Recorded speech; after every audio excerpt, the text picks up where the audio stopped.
it or me or there we go.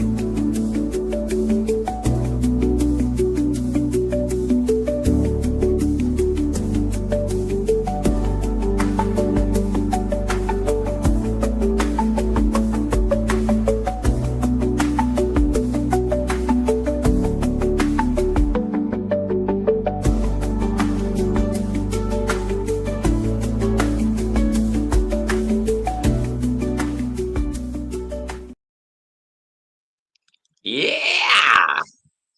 Cheers, bro. Hello. Welcome in, peeps. We've just had some tech problems, so yeah, running a little late, but all good. It's just me messing around. So we've got a beer from Manchester and also Virginia. Richmond, Yeah, Virginia. Richmond, Virginia, a collaboration. So this is one of the beers that Adam brought down to Australia for us. It's CHUBBLES X. Which is extremely hard to see because it's all silver. Yeah, it's very hard. So it's Cloudwater out of Manchester and the Vale out of Richmond. So you got an English and a US brewery, pretty cool.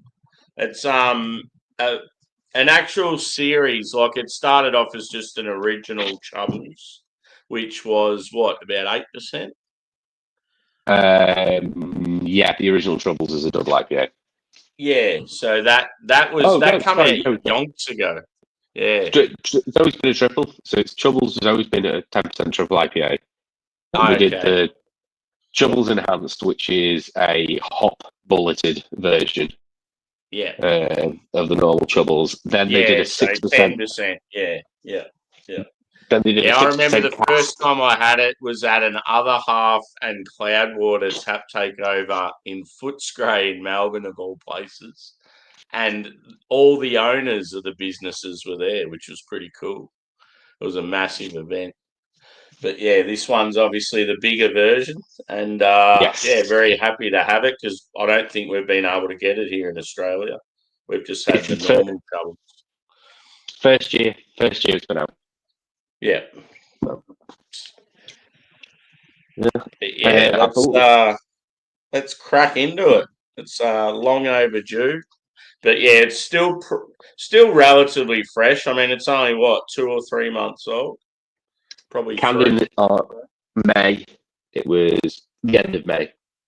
End of May, yeah. So that'd be 3 months.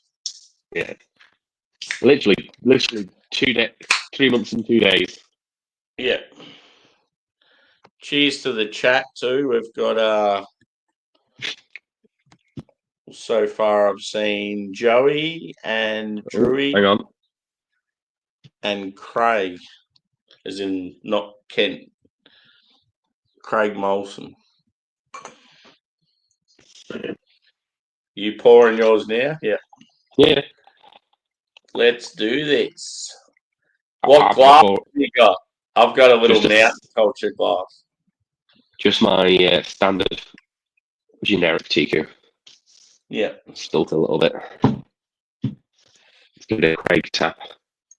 Jeez, it looks all right. Yours obviously looks brighter just because of the camera, but yeah, that's awesome. The light behind it as well. Very light. Head's gone straight away. Saturated. Yeah. My what would you describe the colour as? Like a sort of like a light orange? Very light orange. It is like you ever get clementine juice? Yeah, dark yellow, light orange sort of thing. The head's disappearing pretty quick, but it was about 2-finger white. It's hazy as hell. What was the scale that Rob and Jake and that used to have? They had like haze for days. Murky for months. Yeah. Unclear for years. Yeah, that's it. Yeah, well, this one's probably murky for months. Is it dank for decades, I think, as well? Yeah. Yes, it's very, very fruity. And my head's almost gone completely. And yeah, for those of you that aren't sure of like who or where we're from, I'm Sammy and I'm from near Melbourne in Australia, and this is Adam and he's from Liverpool in the UK. About 6 miles that way. 2 different channels, Liverpool. obviously. Okay. So let's have a little whiff, shall we?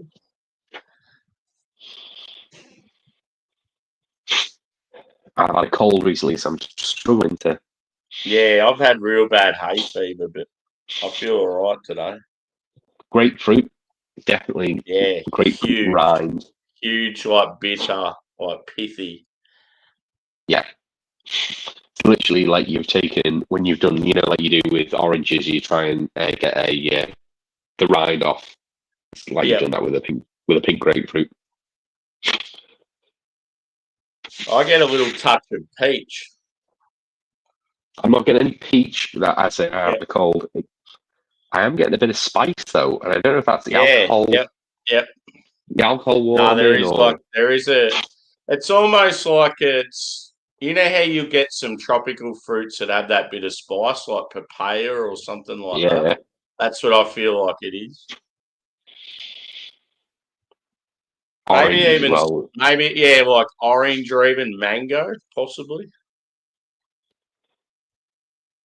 Not sure I'm getting mango, but it just smells like pure juice. There's no. It's huge grapefruit. You wouldn't know it was this ABV. I feel like it's like a pretty much white bread sort of base. Maybe a little touch of sort of slight caramel, but more bready. Can't get anything past the fruit. It's just an absolute fruit bomb. Yeah. You don't get any like pine or any of that sort of thing. No, it's definitely going to be the east side of the IPA side. All right, should we go in? Let's do it. Cheers, brother. Cheers. Look at that when you go like that. The colours are so different. I told you just. No, it's just your settings, honestly.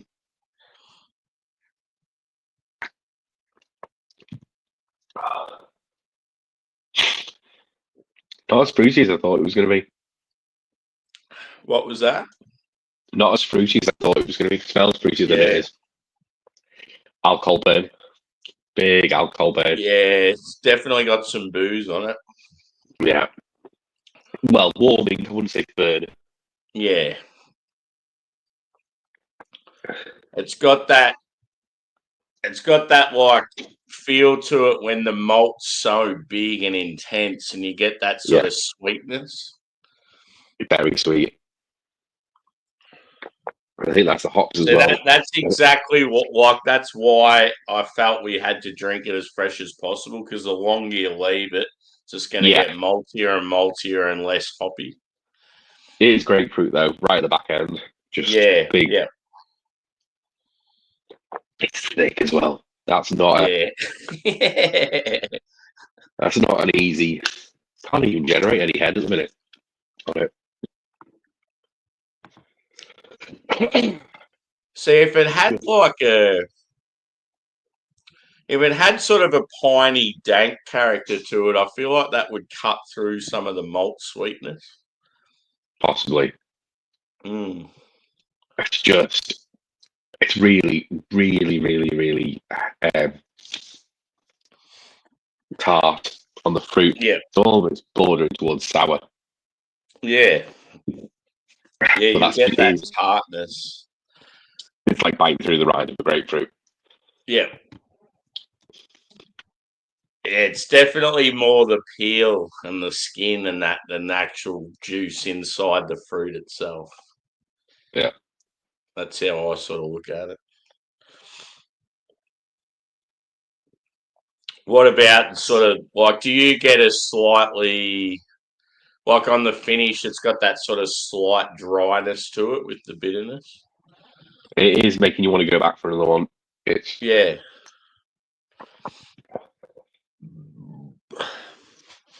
Drewy just got a beer hole, he says.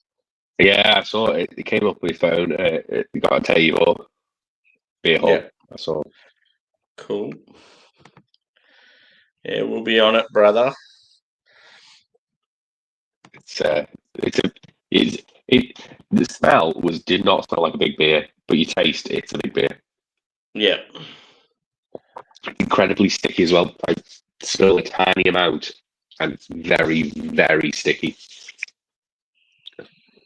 Do you know what I actually think? I've had some Vale beers of late. Yeah. And they've been big sort of boozy boys like this. And this beer, even though it was probably like it was brewed at Cloudwater, it leans Yeah. more towards the Vale than it does Cloudwater. Yes, I also think as well. Yeah. I'm going to call it now. I don't think this is as good as Chubbles Enhanced. No. No, the other two were better. Yeah. No doubt. I just think the balance of this isn't right. It's like when there's been times when Mountain Culture have tried to do these big triple IPAs and they just haven't worked, and that's exactly what I feel with this one. It does have redeeming features. It is jammy. The more I drink it, the more jammier it's getting, like almost like a marmalade or a lemon curd. Yeah. But it's that overriding alcohol warming, which is almost insipid. It's out of balance. It's like it needs more sort of green hop character to cut through. That's what I reckon. It should also be noted. I'm hoping this works now. Let's have a quick look. But possibly, maybe fresh. It was really, really hoppy, and the booze might have been the booze and that sort of sweet malt character might have been more hidden. It probably drank better. It shouldn't be dying after 3 months, though. Yeah, that's a poor. If it is, the thing that we should note on this one is though, if can you see it this now? Yep. I don't know what that is at the bottom. Need to make my screen bigger. Just it's hard to sort of read. Let me try again. Hang on. Just refreshing.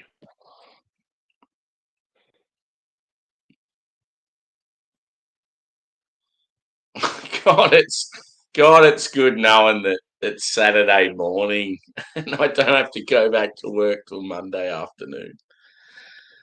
It's so satisfying when you're an adult and all you do is go to work and just look for the weekend, and it comes to the weekend, you just want to enjoy it as much as possible. Right, there we go. Okay, that should be better now. Yeah. Moving. Very slow. Don't know why that thing at the bottom's coming up. No idea. So anyway, it's the bit I wanted to highlight was saying that they've jam-packed this with 9 juicy hops. Yep. Centennial, Mosaic, Strata, Columbus, Galaxy, Enigma, Citra, Nelson, and Eldorado. So that is a lot more hops than the standard Chubbles. Yeah. Yeah. Because what was the standard Chubbles? It was just Citra, Galaxy. If I remember correctly, Citra, Galaxy, Eldorado. Yeah. I reckon the standard one had 3 or 4 hops in it. Yeah. And now it's not. Wait, why is it only showing me photos? I've got to log in. I can start off. So yeah, I was going to just do that, but I can't be bothered logging in. Requires too much effort. But yeah, like they've got it had like Columbus and all these real piney hops, but yeah, I'm not really getting pine at all. I would have loved if there was pine in it because I feel like Pine's unreal in like a boozy hazy because it cuts through. Yeah. It's such a sharp, like strong flavour or smell. Like it's like it can cut through anything. It's like one of those knives that some fuckwits advertising late at night. I am sorry about this one because it's, I'd say it's one that I've not had before. I'm trying to take it time.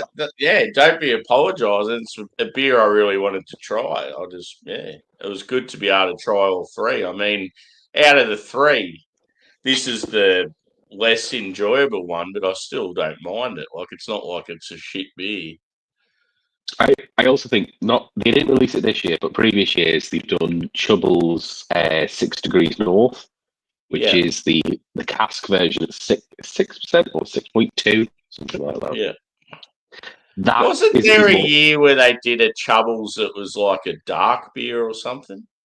They've never done a dark Chubbles. That would be Okay. good, but never done it. Yeah. It's always been the It might have been another. I'm pretty sure there was some beer that was like originally something like Chubbles that was always an IPA, and then it must have been another brewery or another collab or something. And then I remember they had a stout version of it, and I was like, "Oh, that's pretty cool. They've done a different style for the same beer." I'm trying to think. I'm sure they've done a black IPA or something else for the series, but not Chubbles. I'll just double check. Hang on. Get on tap back up. It should tell me eventually when it Cheers, works. South Aussie. Welcome in, bro.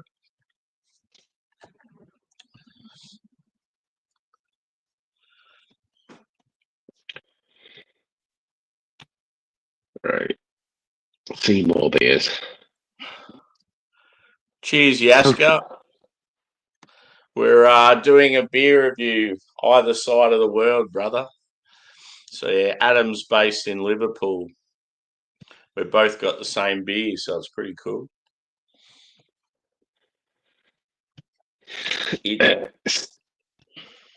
Sorry, go on.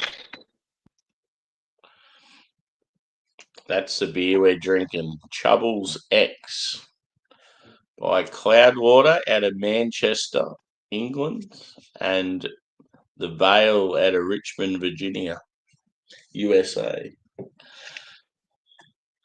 There you go. Yaska just called you a legend. No. It's pretty funny, Adam. Yaska's like based on the other side of the country, and yet he's lived in the same, like he lived in my hometown in Southwest Victoria.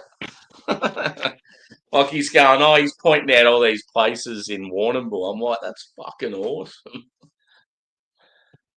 It's just so cool when you can relate to some random that you don't know, like on YouTube. Just that's what's been good lately with having like heaps of Aussie people coming in, just being able to talk about local stuff and yeah. Well, you're building your own community slowly.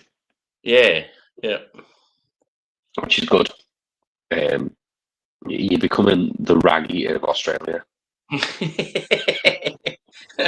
I'm just gonna start brewing with like truckloads of sugar.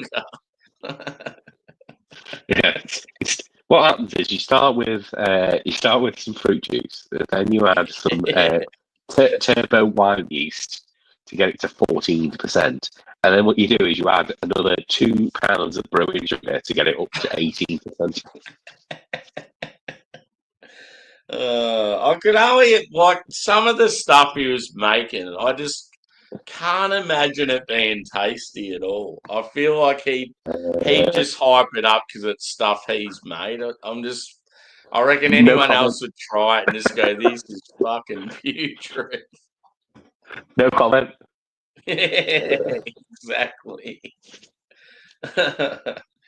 Oh shit. His dark beers were good.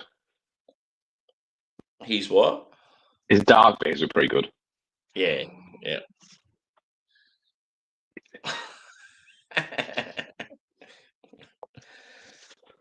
Oh, It's definitely getting It's more funny. orange. One of Orangey. my close mates that I lived with for a while.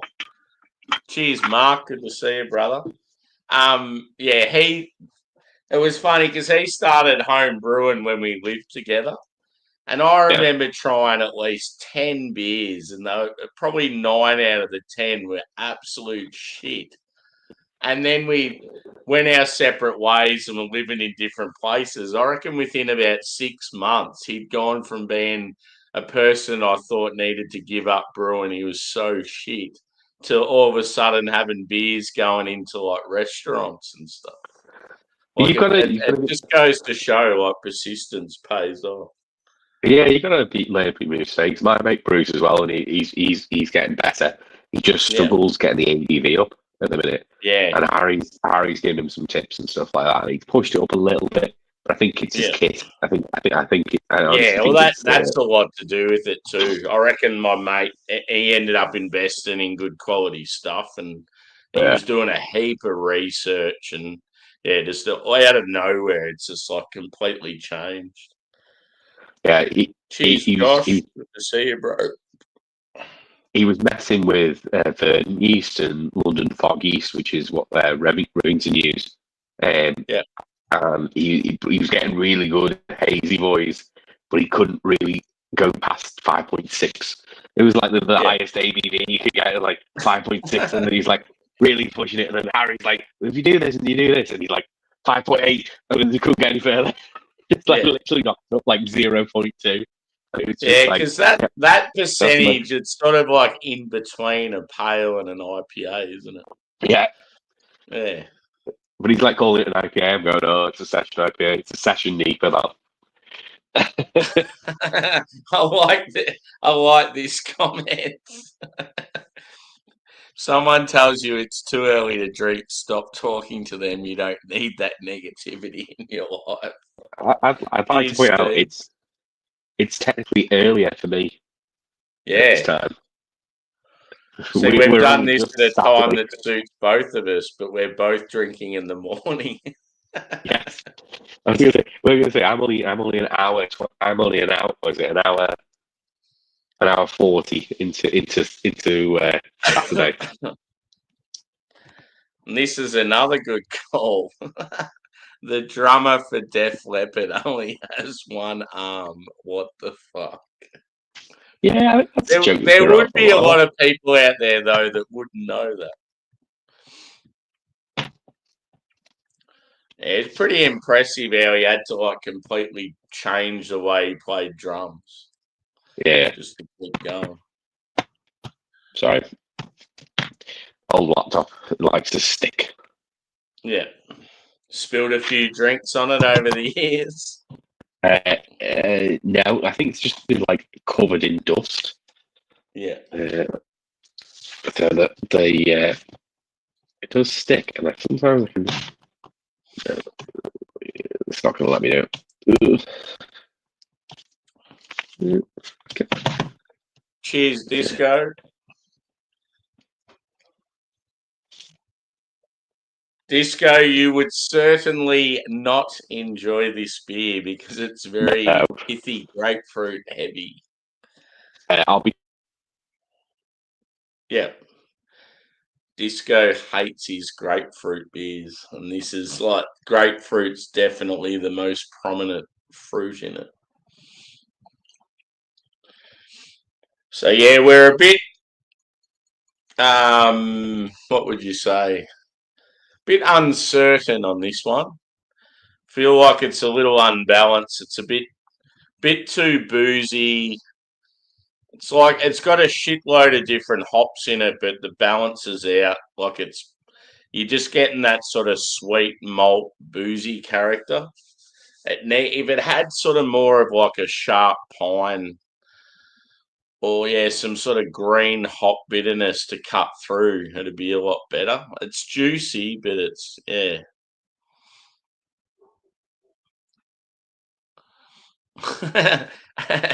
and the boys reviewing a Richmond, Virginia beer.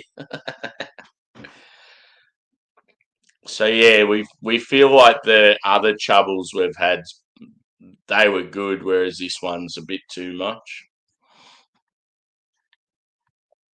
Yeah. So it's 12% Yaska. So it's like got huge malt and huge hops in it.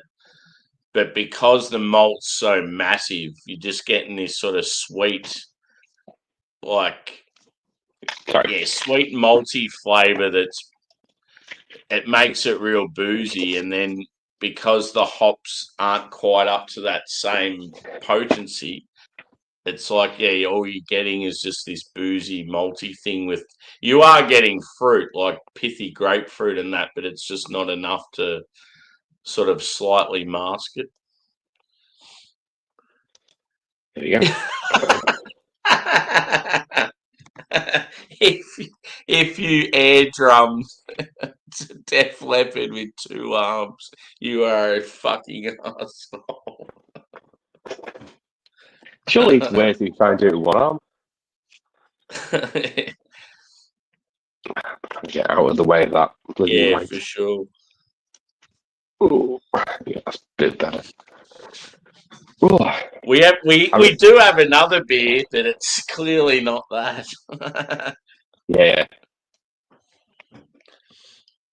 I actually that's available. One of the beers that Phil got me, it's like a regional brewery's milk stout. Adam has that same beer in his fridge, so that'll be a review for another time. It's a proper supermarket beer. It is good on Phil because he's actually chosen a good supermarket beer because there are some shocking ones out there. But that one is yeah. So you reckon it's a pretty decent quality beer? Yeah. If you looked up the dictionary definition of milk stout, black sheep milk stout is pretty close to what that would be. Yeah. Cool. That day, as Josh is saying, DDH Coast Daydream is actually out in the UK this week. Yeah. Came at the end of last week. Yeah.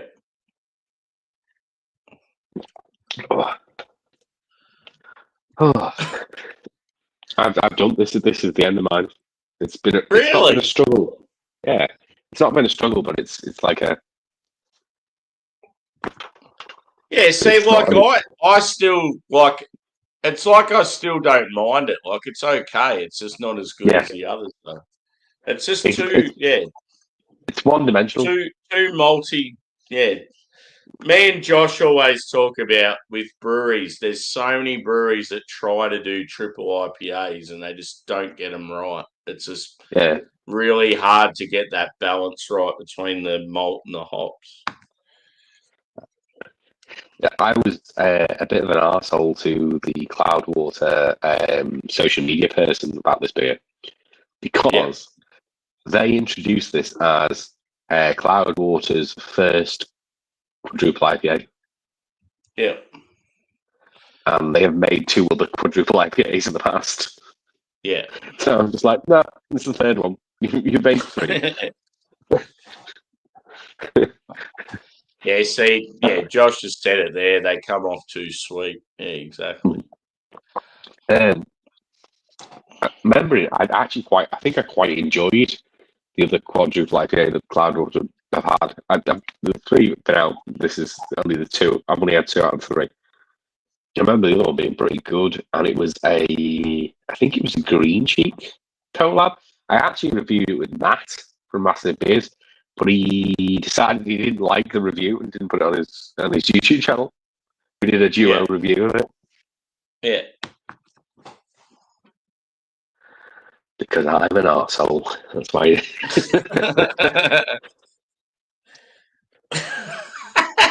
I haven't heard the word conniving for so long. Where's that? I said arsehole. Yeah.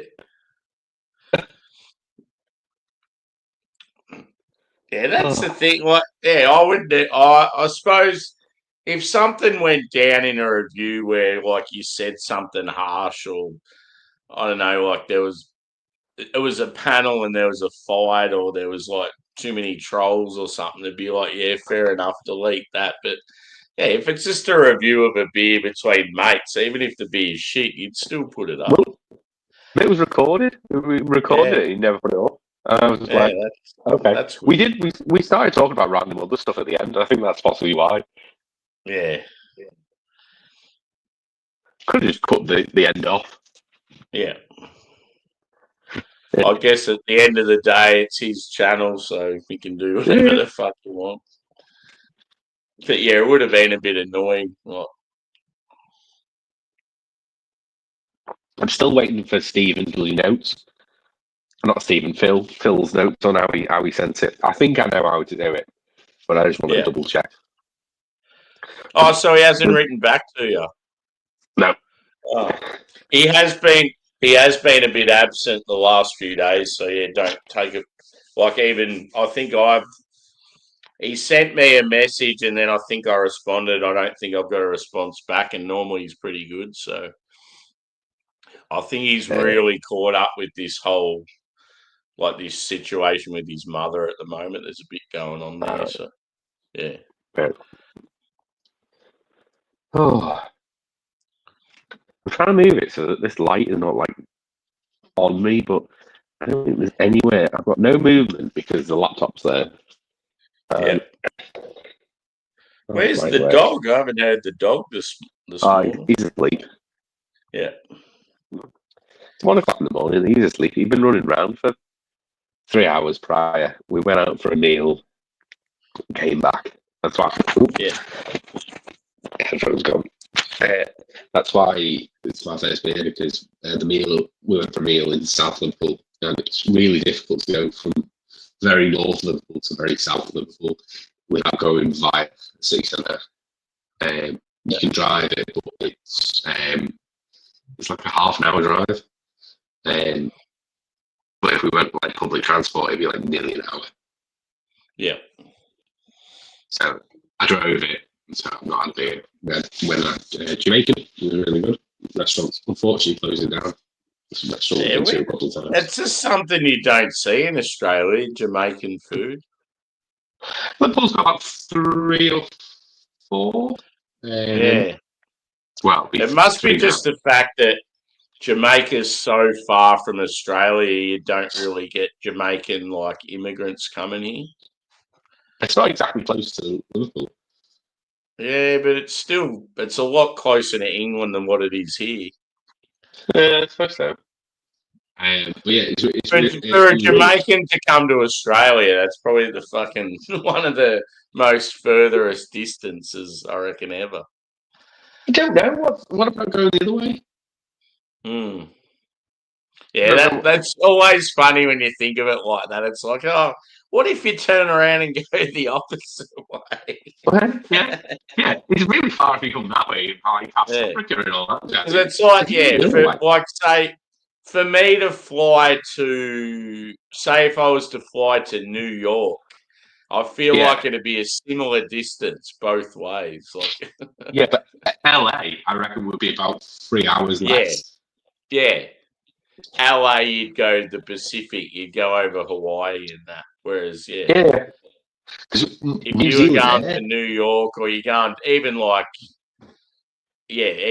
Spain and countries like that, like on the very west of Europe, like Portugal, I feel like, you'd go the other way then. It's sort of but if you looked at it on a globe, it'd be like Australia's here and they're like the complete opposite sort of thing. New Zealand Air were running quite a regular run to LAX for ages. I don't know if they still are. Here we go. Jamaica's bobsled team. Funny you say that, Joey. I reckon just before I started this stream, I was watching an Australian bobsled team. They were talking about how they're made up of ex-sprinters. They're like, oh, no, we've never seen snow before, but we'll give it a crack. You've had snow in Australia. Not much, though. Yeah, want to kiss my lucky egg? Yeah, that is a great movie. Hey, Sanka, you dead? No, man, but I got to pee. I want to live there. It's Buckingham Palace. It's where the Queen lives. I recall the Brixton riots in the early 80s. Yeah. There's also, if you look at the Toxteth riots as well, which were also in the 80s. They were in Liverpool. Yeah, I want to try jerk chicken. Fuck yeah. That's really good. We had it tonight. It was really, really good. Spicy. So if you're gonna be good with spice.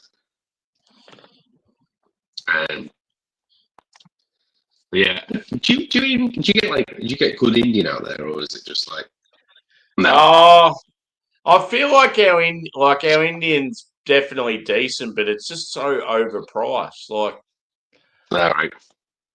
yeah, like I feel like when it comes to a lot of ethnic takeaway food, you look at the prices of it where you guys are in America and stuff, and it just seems like Australian takeaway, especially with Indian curries and that sort of stuff, it's just so ridiculously expensive. Like you'll get how much would you pay for? Just say you went to an Indian restaurant and got like a butter chicken with rice. How much would that cost you? Sit down. I would say £10. So that's what, $20. Yeah. Yeah, we're normally looking like 25, 30, and it's just like I don't know. I can't justify paying that much, especially because a lot of them are skimping on ingredients as well. Like you'll get it, Oh no! and there'd be like 4 pieces of chicken. It's like, if you're paying £10, you get a decent amount of chicken. It's yeah, less if it's takeaway. You're probably looking at £6 to £8. So like what, yeah, 16 to 19. yeah. How much is a banh mi? Like a Vietnamese banh mi, and what? Don't get them. Don't get them. Fuck. We have hardly any Vietnamese food. We've got Canadian. There's a Canadian restaurant in Yeah, well, that's probably the same thing. Vietnamese, like obviously we have a lot of Vietnamese in Australia. It's like the Jamaicans to England for us. We don't we have a lot of Thai. We have a lot of Thai food, but not Vietnamese. Yeah. Thai food, Chinese, Malaysian we get, but it's often in a Thai restaurant or a Chinese restaurant and like an additional thing on the menu. I feel like I honestly think Australia would probably be, as far as Vietnamese people go, I reckon Australia would sort of be the main hub for them outside of their own country. Yeah, because Vietnamese have been like a prominent sort of ethnic group coming here since like the 70s, I reckon. Yeah. So yeah, we've got shitloads of Vietnamese restaurants. Thai food. Liverpool doesn't really have a great Thai food restaurant. Preston's got an exceptional one, or it did when I lived there. It was called Thai Royale. It was amazing. It was like that was honestly a Lancastrian fella from Preston, and his wife was a Thai bride. That's what they did. Yeah, yeah. Wherever she cooked, it was amazing. See, when I was a kid, all the ethnic foods like your Thai, Vietnamese, not so much Italian. Italian and Greek's always been sort of normal price or a little bit expensive. Yeah. But Thai, Vietnamese, Chinese, Indian, they were all dirt cheap. It was like getting fish and chips. And now it's completely different. Like, yeah. I would like to say that I've had Indian in America and they cannot do Indian correctly. Yeah, yeah. It's not right. Every time I try, I'm just like, no. It's like no. basically. I reckon you guys have got it good as far as like your curries and stuff. I feel it feels like in England, just from what I hear from you guys, from what I see on travel vids, like what I hear about and that, I just feel like England has awesome sort of like curries and kebabs and all that sort of stuff. It's like, yeah, it's almost like you could probably get better Indian, Pakistani, like all these different foods in England than you would in their own country, sort of thing. I think they're different. I think it's a case of they either mild them down a bit, or there's some ingredients you can't get here that they have to change it slightly. I think the standard's pretty good, and then I think when you go to cities such as Birmingham or Bradford or Brick Lane, specifically in London, they're like push it beyond that standard. Bradford and Leeds got a big sort of Indian Pakistani culture there, so that is exceptional. Steve's comments are like Isle of Man guy. What's his name again? Slurp. He pulls out the dad jokes every now and then. It's good shit. I once came in 17th place in a spring roll eating contest. How many did you eat? I don't know. It was just a dream. It's not real spring rolls, it's just a dream.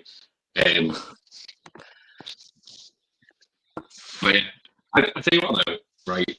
When you're definitely going to the UK, and I'm definitely taking you to Wetherspoons, because I've noticed in the YouTube market there is a gap of Australians reviewing Wetherspoons. There is one guy and he wears a pink jacket and he doesn't even sound Australian.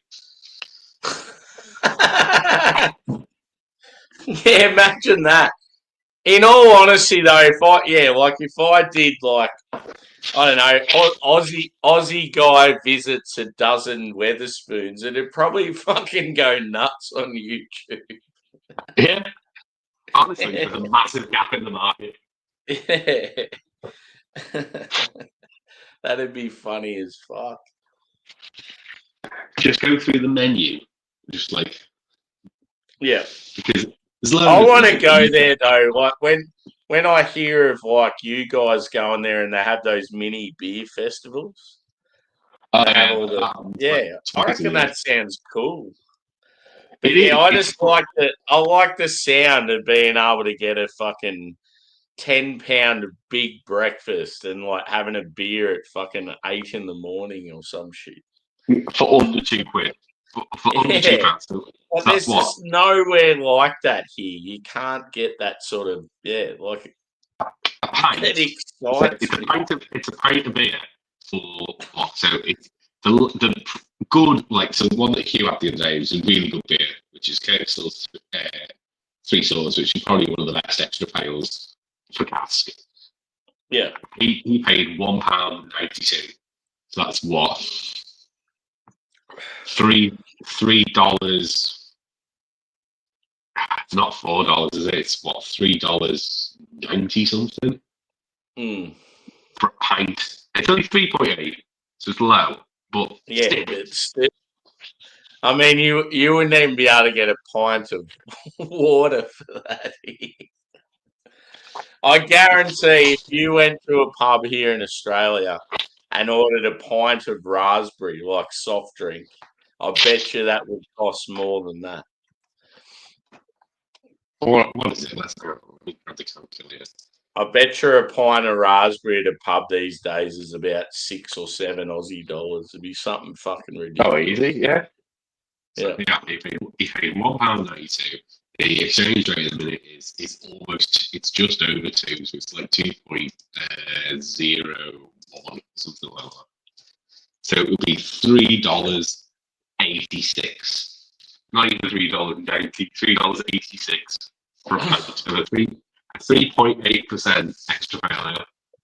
Oh, you know when you were here and you were talking about how you get those fucking shit surcharges sometimes. Yeah. Yeah, well, I got stooged big time the other day. My iPhone screen was all fucked and cracked, and it ended up like it got those coloured lines through it, and then it completely blacked out. I reset it. I thought it was okay, and then it died again, and then it just wouldn't turn back on. So I'm like, fuck it. I've got to go get a new screen.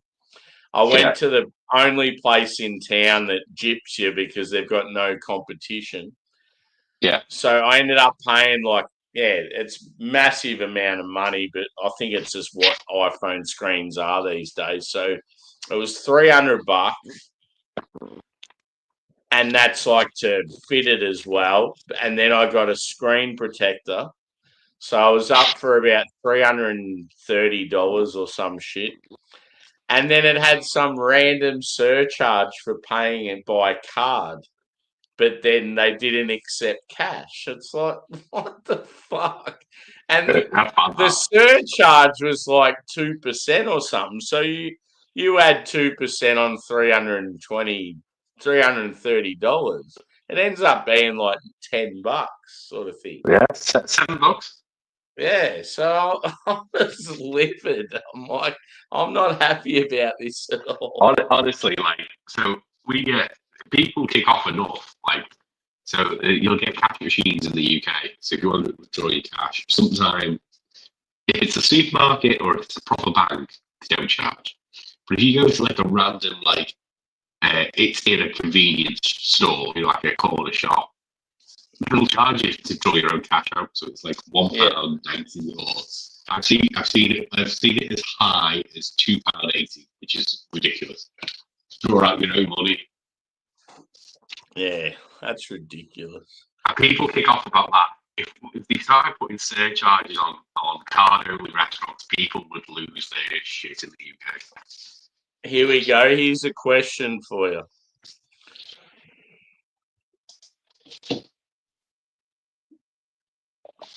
So Craig's based in Sydney, but he's originally from Leeds, and he wants to know of a beer that resembles Tetley Mild. Tooheys? What's the Tooheys dark one? Tooheys. Is it old? Tooheys old? No, old's light. It's light beer, isn't it? Or it's like amber. No, I thought Tooheys old was the sort of darker. Yeah. Whatever the Tooheys dark one, that's probably the closest to Tetley Mild. Yeah. Tetley Mild. I've had Tetley Mild fairly recently.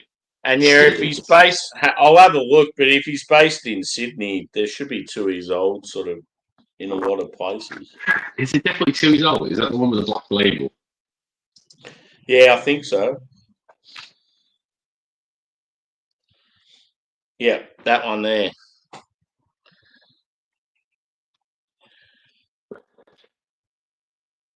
Come on, what are you doing? I can't remember what it is.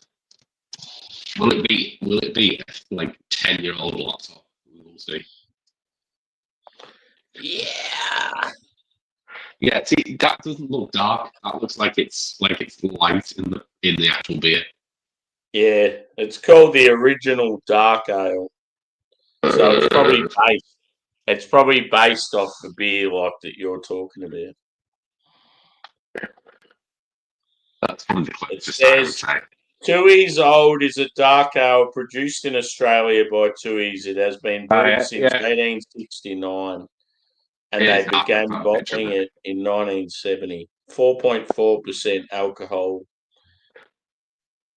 which is higher than Tetley Mild. Tetley Mild's only 3.2, 3.5. Tooheys Old is a dark ale. It's known for its robust flavour derived from black malt, offering notes of chocolate and coffee and a refreshing, lightly hopped character.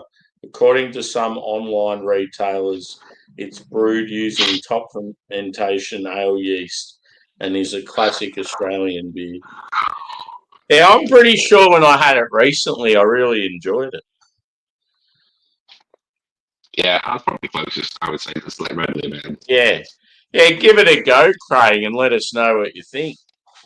But one beer that I really enjoy a dark lager that like a macro option is Sapporo's. What's it called? Sapporo Black. Yeah, we randomly, I sent Harry a beer mail which he refused to an unboxing up because he's an arsehole. Yeah, because he's conniving. Yeah, I included a Chinese beer, which is non-alcoholic milk based. Yeah. And, Yeah, well, an Aussie reviewer I'm friends with, he what it's happened me. then? It kicked Oh, me out from the yeah, laptop.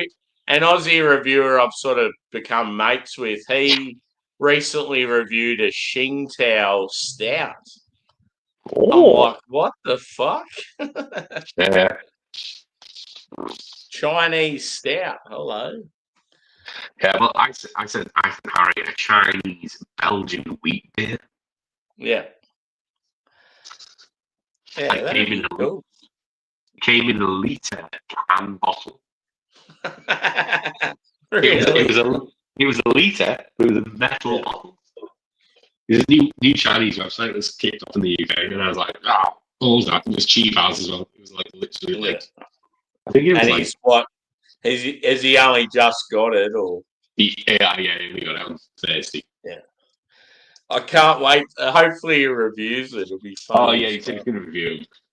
Yeah. He's doing the milk one tomorrow because he's got Monday because he's got it's bank holiday in the UK, but Harry unfortunately may have got caught doing slightly over the speed limit, so he has to do a course now so he doesn't get points on his license. Oh no.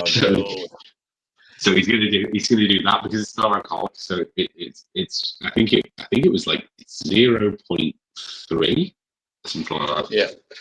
So he's gonna do that before he does his course. But yeah, a little 330 of a milk-based beer, which is mad.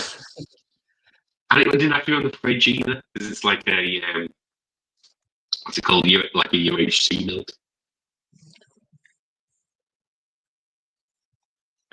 Whoa, hang on. Whoa. Look, Stephen's comment about not drinking mild. Mild is a classic style.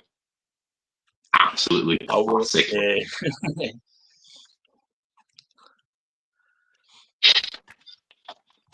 Sorry, my laptop's still locking in. No, you're right.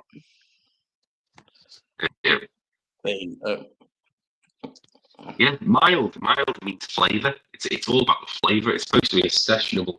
It's supposed to be the milds where you just come out from the mines. In Australia, like macro beers generally like just lagers. So mild, like as in mid strength, light strength here is like garbage, watered down beer. So there's always been this sort of, I don't know, like a stigmatism. Like it's like there's always been a bit of mockery about, I'd rather not drink that shit than like.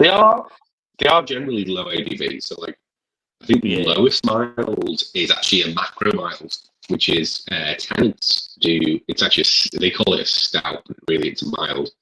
They call it my sweet stout, and that is 2.3, which is actually like low. Yeah. Yeah.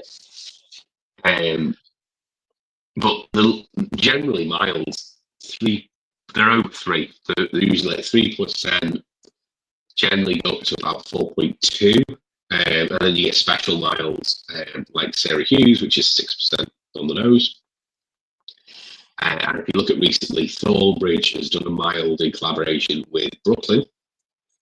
And it's proper Brooklyn because it was Garrett Oliver, who is the brewmaster at Brooklyn. Was the first African American brewmaster in the US.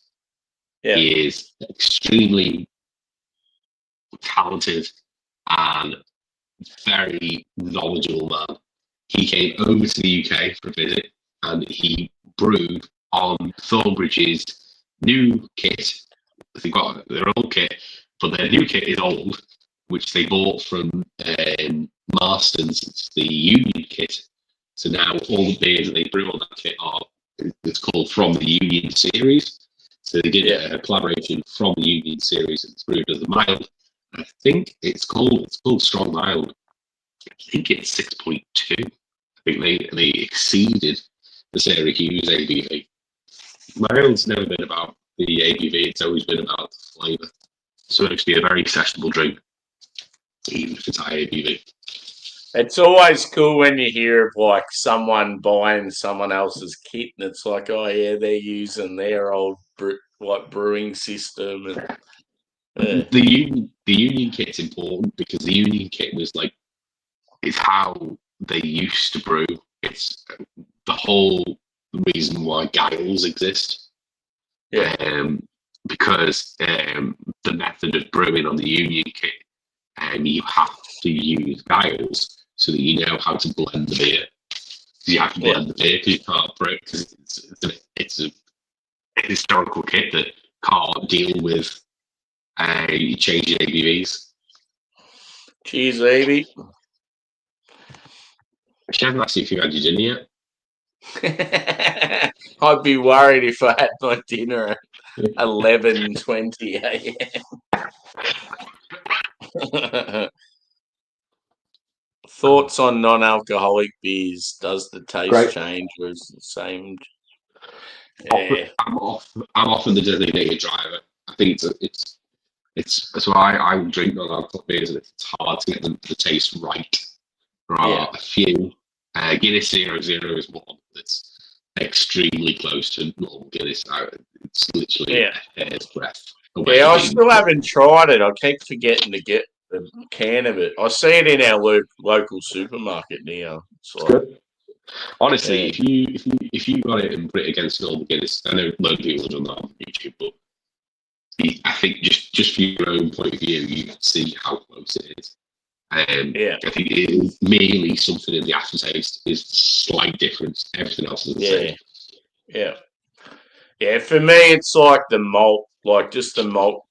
You get this real weird sort of different taste, but quite often the hops, it'll be like, you'll get the exact same aromas and flavors you get from the hops, but generally they'll skimp on the hop quality because they're making a non-alcoholic beer, so they want it to be lighter in both malt and hop, and also they don't want it to cost them too much also. So I think that's true with macro, but if you look at independent breweries that specialise in low ABV, so over here we've got small beer and we've got Mashgang.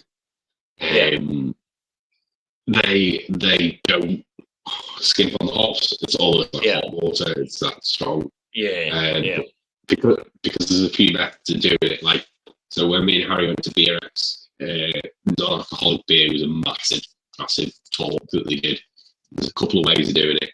You can use a reverse osmosis machine, which removes the alcohol from the beer. So you brew a normal beer, and you do reverse osmosis, which removes the alcohol from the beer. And that's where you get that weird taste that you get with a lot of macro non-alcoholic lagers. The other way is using lazy yeast. So it doesn't convert the sugars as quick. So it doesn't produce enough alcohol. It naturally produces a lot of alcohol. The problem with that is you get quite a sweet beer. And the other way is, as you said, you use less malt. When you say a lazy yeast, do you mean sort of something like a bike or whatever it's called? Kvike is viking yeast, and that's the opposite. Lazy yeast would be it eats the alcohol, but it doesn't. It eats the sugars, but it doesn't produce the alcohol very quickly. So it ferments really slowly, but it still absorbs those sugars. So it will reduce the sugary. So you're not drinking what's it called? Wort. You're not drinking wort. You're drinking something between sort of wort and beer.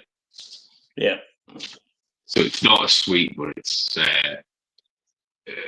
it is what it is. I'd say I think these serve a purpose, especially for if you're a designated driver. I think they're a good option. And the same with what Paul's saying about decaf coffee. Cheers, Andy. Decaf coffee. I can't have caffeine really after 4 p.m. Otherwise, I'm up until late. So decaf coffee in the winter is quite a good option for me. I think they serve a purpose for what they are. Yeah, it sounds like a lot of people sort of think the same with the Guinness one, but yeah, I haven't tried it yet. Yeah, it's pretty good. We're starting to get it on Nitro Tap over here.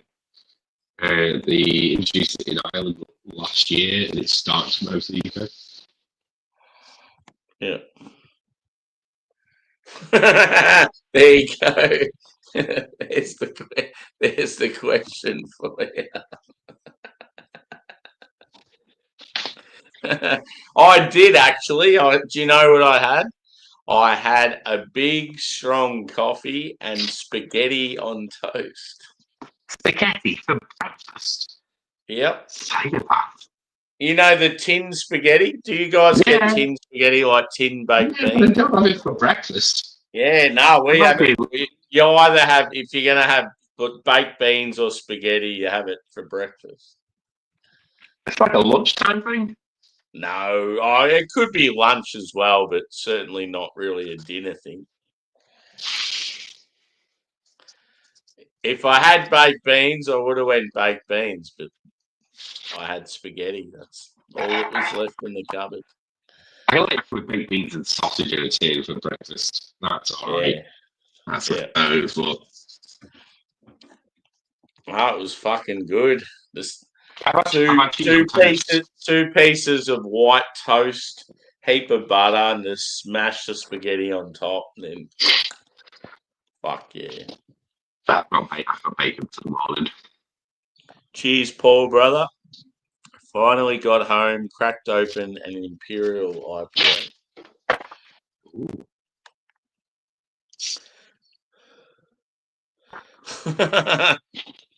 Non-alcoholic beer is like using a vibrator without batteries. It fills you up, but without the buzz. Yeah. But you don't want to be using that whilst you're driving, do you? Unless you're all over the road. So what do you reckon we open it up, like you said?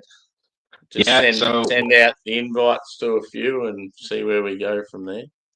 What I'll do is I'll drop this feed, but because we're in a studio using StreamYard's new option, I can just start it back up again. Yeah. Without dropping the feed. So it'll be the same link, so you can send out the same link. It'll be the same as what it is. But it'll drop it from YouTube and bring it back up again. Yeah. If you're happy. So it won't be on your YouTube anymore, sort of thing. Like after that, this point. Yeah, it can be. Yeah, it can be. Yeah. It will be just a different thing. So we'll cut it off here so that the Chubble stays on its own, and then start it back up again. If that's okay with you. Oh yeah. No, that'll work. That's probably better. So Chubbles will stay as is, and then it'll be a separate thing. Yeah. Yeah. Yeah. Well, we better give this a score and final thoughts. So, onto that score, so I give it out of 5. What I generally do is times it by 2, and then I do it out of 10 and then divide by 2. So, I would say for me, this is a 6.5 out of 10. So that's what, a 3.8. Yeah. Out of 5. Yeah. 3.8. Yeah, I'd probably go. I think that's a little harsh, Really? but it's probably worthy. I'll go a 4.15. Oh, really? Yeah.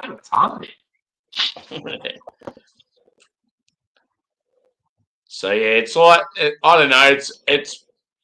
It's good. Like it. Yeah, it's way unbalanced with the malt. Yeah. It's too sweet, boozy. Yeah.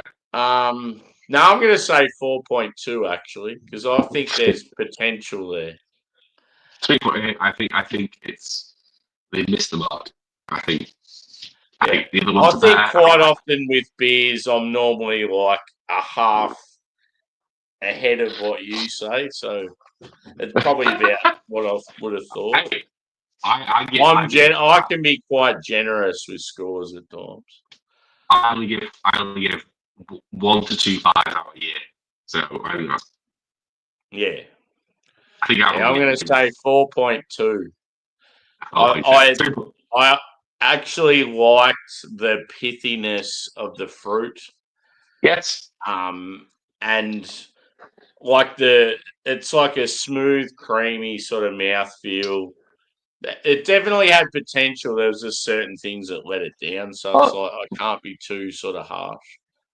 No, I agree. But without those things, I would have been a 3. Yeah.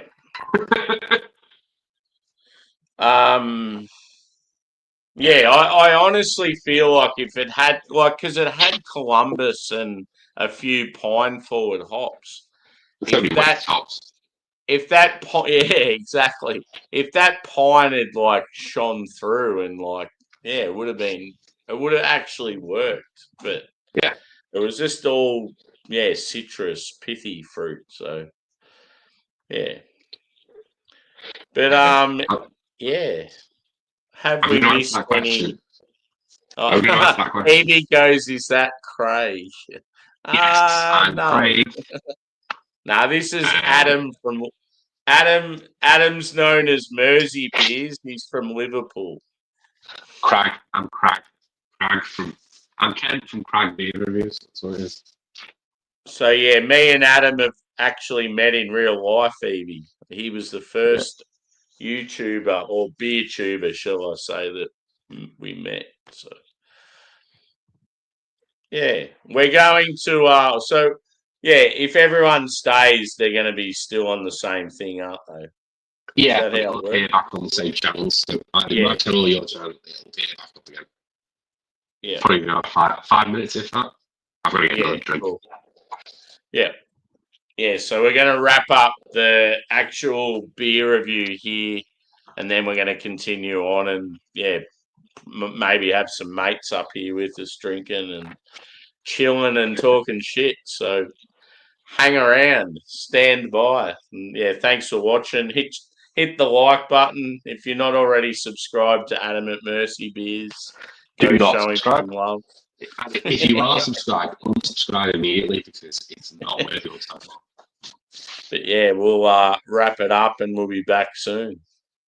Cheers, legends. I've got 200 subscribers now. It's too many. Just unsubscribe. So we just end it? Is that what we're doing? Yeah. I've pressed it already. Yeah.